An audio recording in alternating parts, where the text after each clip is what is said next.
اعتداء خطير على جمهور شبيبة القبائل من طرف الأمن الجزائري بعد رفع الخريطة المغربية الذي كان ممنوعا في الجزائر، مما أدى إلى تدخل الأمن الجزائري ضد جمهور شبيبة القبائل. الدوار راهو في الجزائر وإحنا محقورين. وين محقورين انتوما اللي ديتو كلش ماشي محقورين. المحقور راهو باين في الجيري شكون هو، راهو باين شكون اللي محقور، والجيري راهو باين شكون. اليوم سي دوماج حرب هذه، الحرب هذه ما تسماش، هذه ما تسماش ستاد، والله العظيم غير حرب. دخول بعض الأنصار لأرضية الميدان وتشابكهم مع رجال الأمن كولة البالا والمارطو في الملعب، لا أدري ما الذي يحدث. صور أخرى لآلة حادة لقطع الأشجار وقطع الإبار تاع الحديد داخل أرضية الميدان. كيفاش دخلت؟ اسكو كاين مولد الكهرباء؟ كيفاش تمشي اصلا وقيلا تمشي بدون مولد؟ اين الاتحاديه الجزائريه لكره القدم؟ اين المسؤولين على كره القدم الجزائريه؟ اليوم لا احد وضع حتى بيان تنديد وشجب لما حدث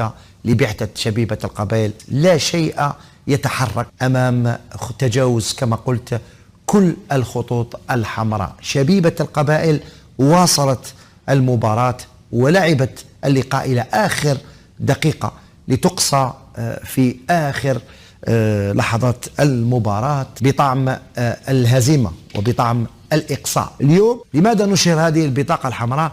لأن الأمر يتعلق بمنافسة أيضا قارية. 41 دقيقة توقفت المباراة ليطلب من شبيبة القبائل العودة لأرضية الميدان والمشاركة وإنهاء المباراة. الشبيبة أقصيت الآن والاتحاد الجزائري لكرة القدم شاهد ما شافش حاجة. بصح سين فورم دو بوسي الناس تولي الجهوي يقول لك احنا رانا يقول لهم محقورين، اما لا تولي هذيك شغل تولي يشحنوا يغذوا العنف، يزيدوا يشعلوا النار. هذه اللي قالوها سارتان هكذا خليك يقولوها بيناتهم. اللي ماش تاع الحبطه يتلاقاو بينو كذا، قال انا تعطيني احنا من جهتنا ما لازمش نحبطوا، والاخر يقول له ملي احنا من جهتنا ما لازمش نحبطوا. الدوار راهو في الجزائر. شوف انا تكلمت هذيك النهار كي بدا صارت الخلوطه تاع باش واش من الماتش، انا والله غير نضربك اويكلو دي ماتش ما تجيش تشوف ليكيب ديالك، تريح في الدار تشوف في الدار وزيد تغلط واحده اخرى. كاس ماتش الي كومبلي ما تزيدش تجي للستاد. نعم هذا هو الحل. باسكو شوف ما كاش حل. حبيت نسقسيك ما كاش حل. الحل ما تزيدش تجي للستاد. سا سي فورم دو تريباليزم يا اخي، ماهوش مستوى تاع الناس اللي يسيروا كرة القدم.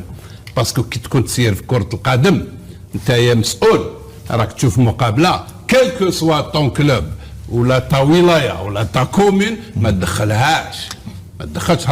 راك هنا مواطن جزائري تو ريبريزونت لو فوتبول الجيريان، صح، ماشي تو ريبريزونتي الدشره ولا الولايه ولا العاصمه ولا الغرب ولا الشرق ولا ما نعرف واجنو. لا اخي خليونا من هذه، مازال الناس نهضروا على هذه.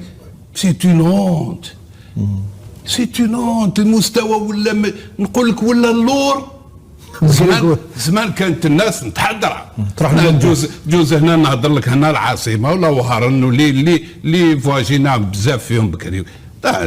خويا في تيراس تقعد تشرب حاجه وكذا ونوفيلتي، كنا متقدمين.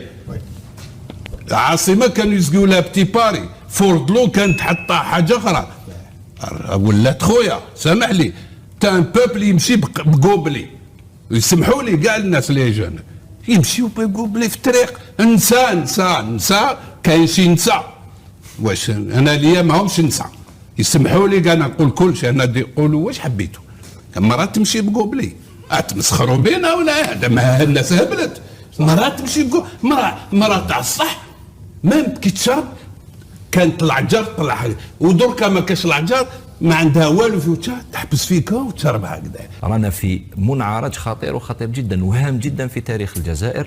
إذا كان لازم علينا نتوحدوا، لازم الآن نتوحدوا من أجل مواجهة كل المخاطر الخارجية التي تحيط بالجزائر من كل حدب وصوب. الآن في الظرف هذا اللي لازم نتوحدوا رانا نشوفوا مثل هذه الأمور بسبب كرة القدم. هذا يناصر مولودية، هذا يناصر شبيبة القبائل، هذا يناصر قسنطين، هذا احنا كاع أبناء البلد الواحد. كي نفوزوا كاع مع بعض، كي نخسروا مع بعض.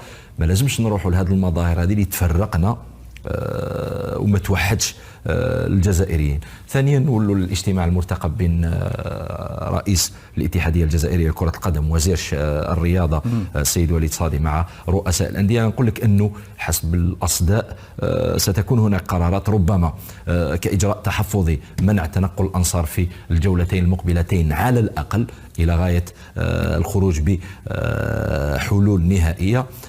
راح يتكلم رئيس الاتحاديه ايضا بصرامه مع رؤساء الانديه، خصوصا رؤساء الانديه، نركزوا على رؤساء الانديه.